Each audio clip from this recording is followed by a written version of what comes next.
Hello नमस्कार दोस्तों। मूक प्रश्न सीरीज़ को मैं आगे बढ़ाऊंगा इन प्रश्न ज्योतिष। प्रीवियस क्लास काफ़ी लंबी हो गई थी, तो उसमें मूक प्रश्न के सारे टॉपिक्स में कवर नहीं कर पाया था कि मूक प्रश्न को हम किस तरीके से डिसाइड करते हैं। तो उसमें 3 कॉम्बिनेशन, टोटल 5 कॉम्बिनेशंस हैं जो हम देखते हैं। 3 कॉम्बिनेशंस को मैंने कवर करने की कोशिश की थी। उसमें सबसे पहला था on the basis of rising लग्न, या लग्न कौन सी उदय हो रही है इसके बेस पर। दूसरा नवांशा के बेस पर हमने प्रेडिक्शन दिया था। और तीसरा हमने ग्रहों की स्ट्रेंथ के बेस पर हमने बताया था कि हम मूक प्रश्न को किस तरीके से डिसाइड करेंगे। तो उसमें अलग अलग तरीके के सभी टॉपिक्स को हमने कवर किया था। तो आज मैं इसी टॉपिक को आगे बढ़ाऊंगा और अगले 2 कॉम्बिनेशंस यहाँ पर डिस्कस करूंगा। द फोर्थ वन कॉम्बिनेशन है जो कि मूक प्रश्न डिसाइड करने के काम में आता है। अभी हम क्लासिकल कॉम्बिनेशंस की बात कर रहे हैं। इसमें काफ़ी मॉडिफिकेशन हो चुके हैं टाइम के साथ, और अभी करंटली लोग कुछ और भी चीज़ें यूज़ करते हैं, पर अभी मैं क्लासिकल कॉम्बिनेशंस की बात करूंगा exactly on the basis of classicals. Fourth principle होता है मूक प्रश्न का बेस्ड ऑन द मून। जो मॉडर्न टेक्नोलॉजी में भी मून के बेस पर हम डिसाइड करते हैं, वो मैंने मॉडर्न टेक्नोलॉजी के वीडियो में आपको बताया है। तो यहाँ पर क्या देखा जाता है principle based on the moon में। सबसे पहले हम देखेंगे स्ट्रोंगर ऑफ द लग्न लॉर्ड और 11th लॉर्ड। मतलब लग्न लॉर्ड देखना है आपको, लग्न नहीं देखनी है।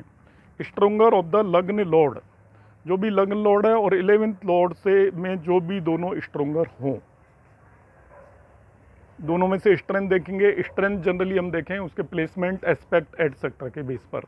आपको षडबल नहीं निकालना है, कॉमन सेंस से हम देखेंगे कि दोनों में कौन स्ट्रोंगर है। तो नंबर ऑफ हाउसेज वहां से काउंट करना है मून तक प्रश्न चार्ट के अंदर। आउट ऑफ स्ट्रोंगर लग्न लॉर्ड एंड 11th लॉर्ड, दोनों में से जो भी स्ट्रोंगर है वहां से आपको मून तक की पोजीशन काउंट करनी है। तो सब्जेक्ट मैटर ऑफ क्वेरी, जो भी आपका सब्जेक्ट होगा, प्रश्न होगा रिलेटेड, उस हाउस से होगा। मतलब काउंट करने पे जितना नंबर होगा उस वाले हाउस से होगा। एग्जाम्पल के लिए मैं समझा देता हूँ।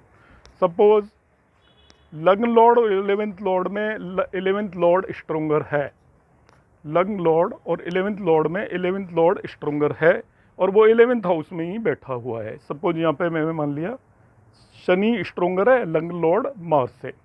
मार्स कहीं भी बैठा हुआ है यहाँ पे, और 11th लॉर्ड स्ट्रोंगर है क्योंकि अपने साइन में यहाँ पे आप देख सकते हो। हालांकि मार्स भी अपने साइन में ही हो गया होने को, तो पर मार्स की पोजीशन खराब है रिलेटिवली। तो लग्न लॉर्ड और 11th लॉर्ड में जो भी स्ट्रोंगर है, यहाँ पे शनि स्ट्रोंगर है। अब मून को मैंने प्लेस कर दिया है 3rd हाउस में, ये मून बिठा दिया है 3rd हाउस में। तब हम क्या करेंगे, जो लग्न लॉर्ड और 11th लॉर्ड में जो स्ट्रोंगर है, जो कि यहाँ पे शनि है, वहाँ से मून तक काउंट करेंगे। तो मैं काउंट करता हूँ 1 2 3 4 5। 5 आया, इसका मतलब प्रश्न रिलेटेड टू 5th हाउस होगा, चिल्ड्रन और एजुकेशन ऑफ चिल्ड्रन। दूसरा इसका एक वेरिएशन है छोटा सा, मून इज स्ट्रोंगर देन लग्न लॉर्ड और 11th लॉर्ड। यदि मून खुद दोनों से स्ट्रोंगर है, तब आपको मून से लग्न लॉर्ड तक काउंट करना है। मून खुद ही स्ट्रोंगर है दोनों से, तो आपको मून से लेकर लग्न लॉर्ड तक काउंट करना है। जितने भी डिस्टेंस आई उस हाउस से रिलेटेड प्रश्न होगा। तो इसको मैं फिर से एक बार रिपीट कर देता हूँ। हम सबसे पहले लग्न लॉर्ड और 11th लॉर्ड की स्ट्रेंथ देखेंगे। इन दोनों में से जो भी स्ट्रोंगर है वहाँ से मून तक काउंट करना है। जो भी नंबर आया उस हाउस से रिलेटेड प्रश्न होगा, पहला कॉम्बिनेशन। दूसरा, यदि मून खुद ही लग्न लॉर्ड और 11th लॉर्ड से स्ट्रोंगर हो जाए, तो मून से आपको लग्न लॉर्ड तक काउंट करना है। मून से लग्न लॉर्ड तक काउंट करना है। मून खुद स्ट्रोंगर है तो फिर मून से लग्न लॉर्ड तक हम जाएंगे। जो भी नंबर आएगा उस पर बेस्ड आपका प्रश्न होगा।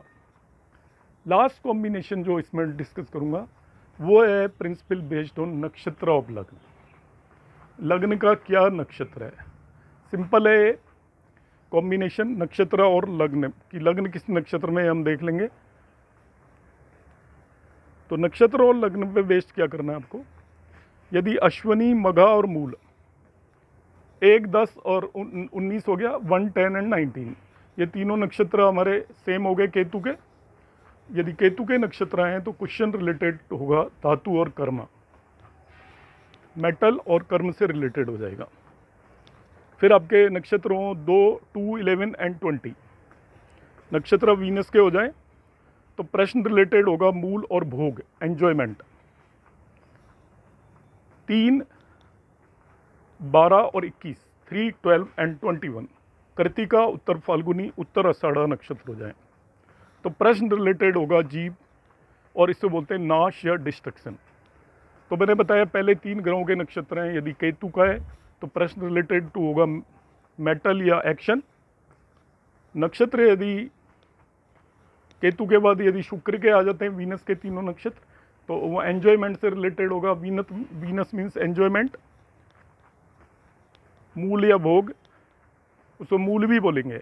और फिर तीसरे ग्रह के आपके नक्षत्र आ जाएं, सूर्य के या सन के नक्षत्र आ जाएं आपके, तो प्रश्न रिलेटेड टू हो जाएगा लाइफ, जीव, और इसको हम डिस्ट्रक्शन भी बोलते हैं। अब आगे इसी ऑर्डर को फॉलो करेंगे। 4th में यदि ये चंद्रमा के हों तो फिर वो क्वेश्चन धातु का हो जाएगा। 5th में ये फिर आपके मंगल के हों तो प्रश्न रिलेटेड टू मूला हो जाएगा। 6th फिर ये आपका मंगल के बाद राहु के नक्षत्र हो जाएं तो प्रश्न रिलेटेड टू फिर से वो जीव हो जाएगा। 7th ये फिर नक्षत्र आपके राहु के बाद जुपिटर के हो जाएं या बृहस्पति के हो जाएं तो प्रश्न फिर धातु का हो जाएगा। यदि ये नक्षत्र आपका फिर शनि के हो जाएं तो प्रश्न फिर मूल का हो जाएगा। नक्षत्र यदि ये बुध के हो जाएं तो प्रश्न फिर रिलेटेड टू जीव हो जाएगा। इस तरीके से हम नक्षत्र के बेस पे इस ऑर्डर को डिसाइड कर सकते हैं। तो आपके 9 ग्रह हैं तो पहले ग्रह में आप ये ऑर्डर रखेंगे, उसके नक्षत्रों में मेटल, फिर मूल, फिर जीव, इसके बाद फिर मेटल, फिर मूल, फिर जीव, फिर मेटल, फिर मूल, फिर जीव। इस तरीके से हम प्रश्नों को डिसाइड कर सकते हैं। तो आई होप मूक प्रश्न से रिलेटेड टॉपिक आपको क्लियर हो गया होगा। सभी 5 कॉम्बिनेशन हमने एक्सप्लेन कर दिए हैं। आचार्य स्टूडेंट को मेरा एडवाइस है वो एक ओवरऑल क्वेश्चन आता है कि फैक्टर्स डिस्कस करिए जिनके बेस पर हम मूक प्रश्न को डिसाइड करते हैं। तो ब्रीफली आप 5 पॉइंट को 1 बाई 1 लिखेंगे। सबसे पहले आप लिखेंगे कि हम राइजिंग साइन के बेस पर कैसे डिसाइड करते हैं। दूसरे नंबर में हम लिखेंगे नवांशा के बेस पर कैसे डिसाइड करते हैं। नवांशा वाले क्वेश्चन अलग से भी आ जाते हैं। तीसरा प्लेनेट की स्ट्रेंथ के बेस पर कैसे डिसाइड करते हैं। चौथा आपका चंद्रमा का क्या कॉम्बिनेशन है कि चंद्रमा से हम कैसे डिसाइड करते हैं कि किस हाउस से रिलेटेड प्रश्न है। और 5वां जो कॉम्बिनेशन मैंने बताया कि नक्षत्र पे बेस्ड हम कैसे डिसाइड करेंगे कि जो लग्न का नक्षत्र है, और ये सबसे आसान है देखना। एक्चुअली लग्न का नक्षत्र आपको 1 मिनट में पता चल जाएगा और उससे रिलेटेड हम प्रश्नों को देख सकते हैं। तो आई होप आपको क्लियर हुआ होगा। आप वॉच करते रहिए, आगे मैं और लाता रहूँगा ऐसे videos. Thank you for watching.